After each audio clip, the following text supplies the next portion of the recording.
Auctioneers and friends, we have a very special induction this evening. My name is Peter Gehres. For those that don't know me, I'm past president of the Ohio Auctioneers Association and founding president of the Ohio Auctioneers Foundation. We begin with a very special Hall of Fame induction with a word of thanks. Each year, members of our Ohio Hall of Fame vote on a member of the highest honor, as John described, in our profession. This summer, we approached current Hall of Fame members about tonight's honoree, and so many enthusiastically endorsed this idea. So thank you to the Hall of Fame members for your stewardship of this fraternity and for voting overwhelmingly for tonight's second inductee. In 2015, it was my highest honor of my professional life to represent the Auctioneers of Ohio and the National Auctioneers Association as the International Auctioneer Champion.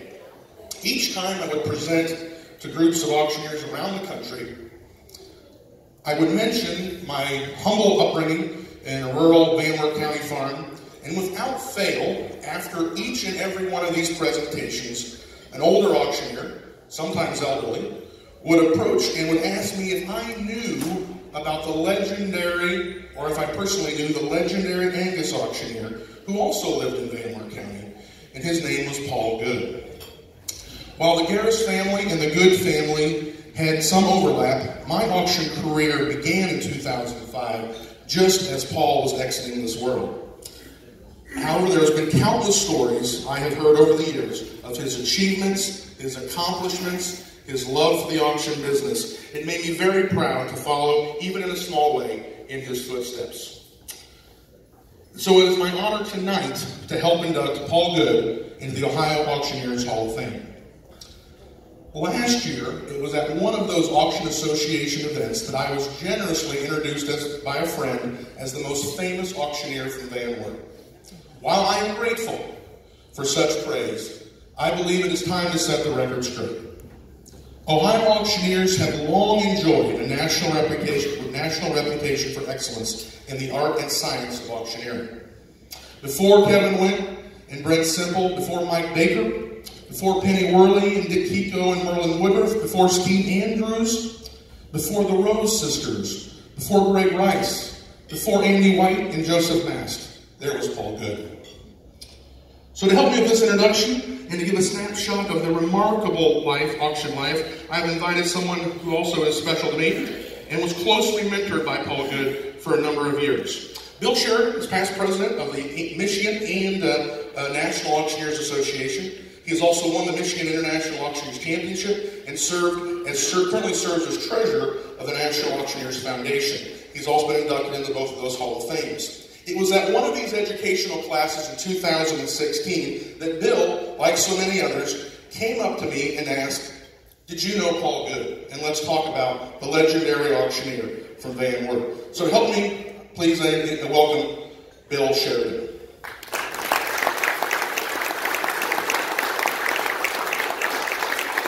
Thank you so much, Peter, for all of your effort and all of your work on the possibility of inducting Paul Good into the Hall of Fame. And I also would like to take this opportunity to thank the Ohio Auctioneers Association for giving me the distinct honor and privilege of inducting a man that was my hero for many, many years. Jim Rentz, who used to be with the Angus Journal, wrote up a bit of a brief outline of Paul's life. And before I go into my memories of Paul Good, I'd like to just briefly go through Jim's summary of Paul's life and his career.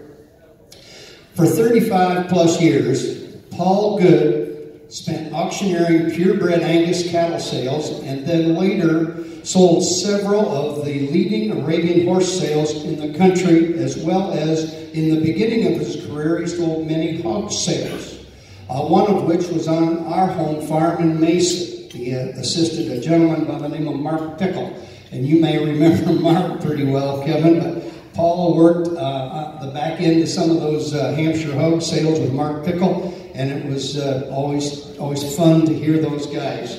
But Paul was in high demand from coast to coast, all across Canada, and in some cases, Paul conducted auctions in Scotland And I'll tell you what, he was just a world-renowned, international, purebred livestock auctioneer. Again, as Jim stated, this Ohio auctioneer, this Van Wert native, compiled a well-respected record for his knowledge of the animals that he sold. He was truly a well-respected gentleman. And I'm going to add, he was also a tremendous livestock judge. Paul Good could see things in cattle that we all didn't see. He was a tremendous evaluator of purebred livestock. Paul Good was born in 1916 and raised on the family farm near Van Wert, Ohio, along with his 3 brothers and 1 sister. Paul attended Ohio State University, where he majored in animal science. He was a member of the 1937 livestock judging team and the 1938 meats judging team at Ohio State University. He was also a member of Ohio State's national champion wrestling team as a wrestler. Paul was also a member of what we all in the cattle industry refer to as the 10 Depression kids at Ohio State, who were 10 poor kids from farms in Ohio that went on to stellar careers in the livestock industry, the Leachmans, Dale Runyon, and others.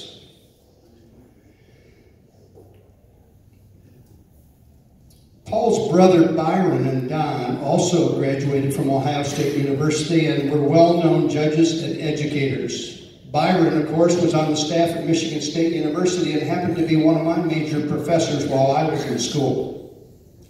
Don went on and was the chairman of the Animal Science Department at Kansas State. And I don't know if it's of any significance to any of you, but Don Good was judging the International Livestock Show in 1969 and slapped a Charolais Cross steer as the champion steer. That had never happened before. Don Good had the courage to go ahead and make some changes in the livestock industry. That was Paul's brother Don. After college, Paul managed a shorthorn herd in central Ohio and sold sales at Producers Livestock. He then joined the Grover's Journal as a field man and traveled throughout the Midwest and Eastern states, getting started in the auction business. And that helped his purebred auction career. For years, Paul Good was one of the most sought-after auctioneers in the purebred world. He sold sales for former President Dwight D. Eisenhower at Gettysburg, Pennsylvania, for Senator Albert Gore at Carthage, Tennessee. He also sold all of the production sales for Penny and James, one of the premier Angus herds in Raymore, Missouri, for J.C. Penney, the owner of Penny's. He also conducted annual production sales and the dispersion of the Fred McMurray herd at Twin Oaks, California. And of course, many of you remember Fred McMurray was the father on My 3 Sons. He also conducted several auctions in downtown Chicago at the Palmer House for Phyllis Diller for the Shorthorn Foundation. He conducted Arabian horse auctions for Tom Chauncey in Los Angeles, and for Lasma Arabians, Dr. Gene LaCroix in Scottsdale, Arizona. In 1975, Paul Good's auction career stopped suddenly as he was paralyzed from the hips down after a surgery, which was one of the early bypass surgeries at the Cleveland Clinic. No one seems to remember or know exactly what happened. I'm sure the family does. But Paul was left without the use of his legs, and such ended a stellar career in the livestock industry. Paul, Byron, and Don all have their portraits hanging at the Saddle and Sirloin Hall of Fame at Ohio State University. In 1984, Paul Good was inducted into the American Angus Association's Angus Heritage Foundation. He also served as the president of the Ohio Angus Association in 1962. Paul and his family owned Art Anna Farms near Van Wert, Ohio, and had a well-known Angus herd down there.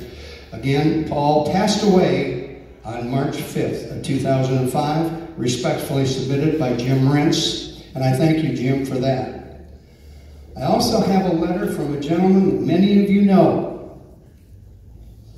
I have a letter from the gentleman that wrote and sang the national anthem for auctioneers, Mr. Leroy Van Dyke. And he's got a letter, and I'd like to read it. By anyone's judgment, Colonel Paul Good was a one-of-a-kind man.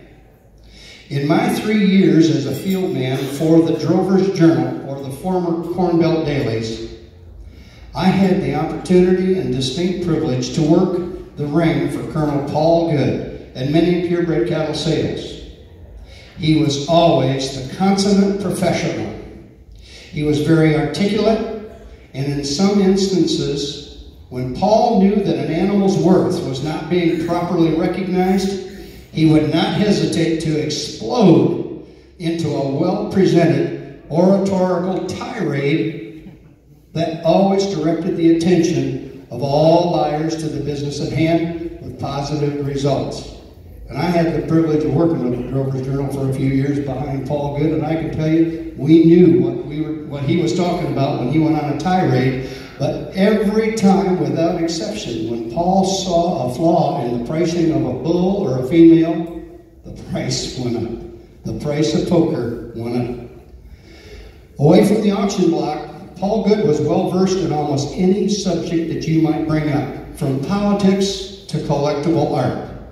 Paul would have loved the political landscape today. I know he would. Leroy again concludes, my congratulations to the Ohio Auctioneers Association for the induction of Paul Good into your Hall of Fame. He was, and still is, a bright spot in the auction profession.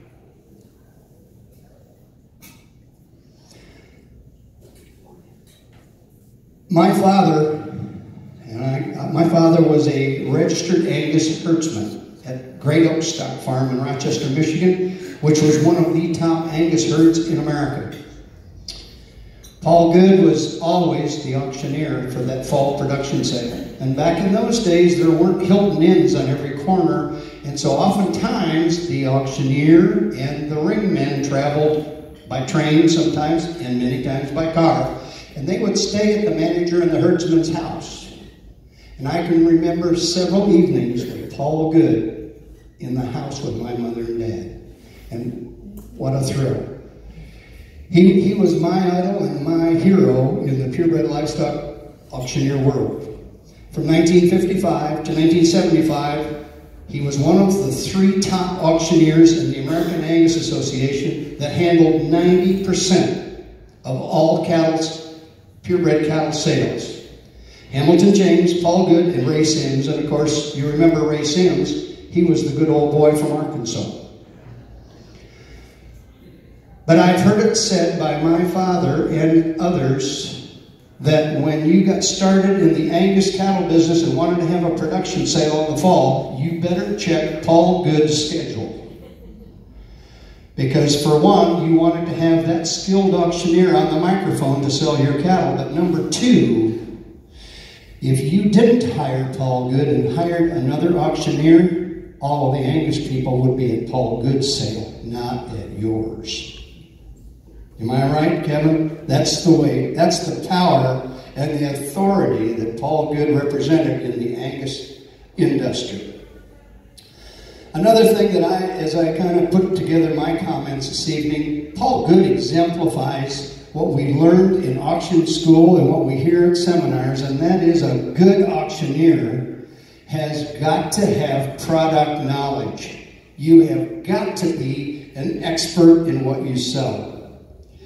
Paul Good epitomizes knowledge of registered livestock more than any other auctioneer I've ever met anyway, because Paul knew the cattle, Paul knew the pedigrees, but most importantly, Paul knew the buyers.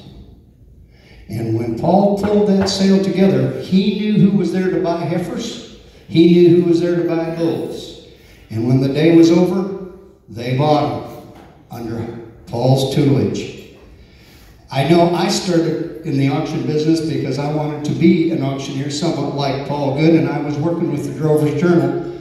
And at ringside, whenever Paul would go on one of those famous tyrants, we'd walk over to each other and say, well, here we go, here's the gospel according to Paul. And that was the way it was. He was effective, but he was like a minister talking about the scriptures. He just was fabulous. As a sidebar, when Paul's son Art passed away, I was able to get a few of the articles that Paul had collected through the years that the family really didn't want anymore, and I didn't want them thrown away. So I've got about 15 or 20 of the old catalogs that Paul Good used, some of which were Ankeny's dispersal, some of which were the Great Oak Sale. But in the front of the catalog, I would look, and Paul Good always wrote his opening remarks. And I'm telling you, that man could have run, he could have run for President of the United States with the remarks that that man thought out and delivered before he opened up a purebred sale. He took that very, very serious.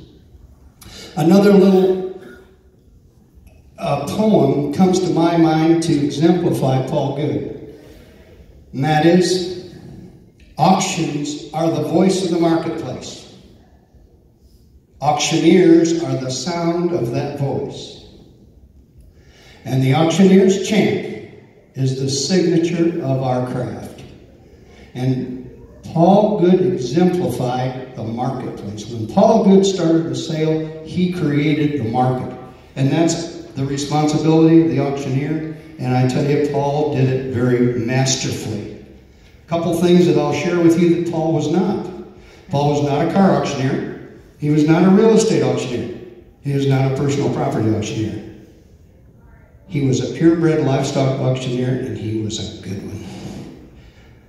I will share that Jim Rentz made the comment to me as I was preparing my remarks and said, you know, I can tell you with all sincerity that Paul Good made the comment more than once that he wished his schedule would permit him to be active in the Auctioneers Association because that was his trade group.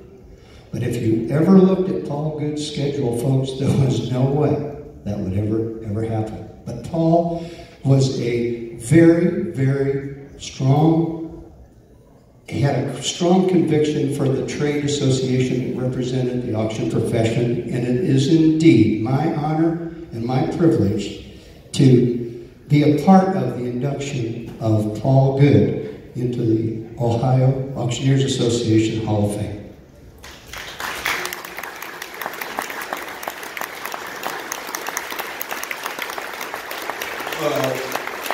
Ladies and gentlemen, thank you very much. We have a few members of the family that we'll just introduce.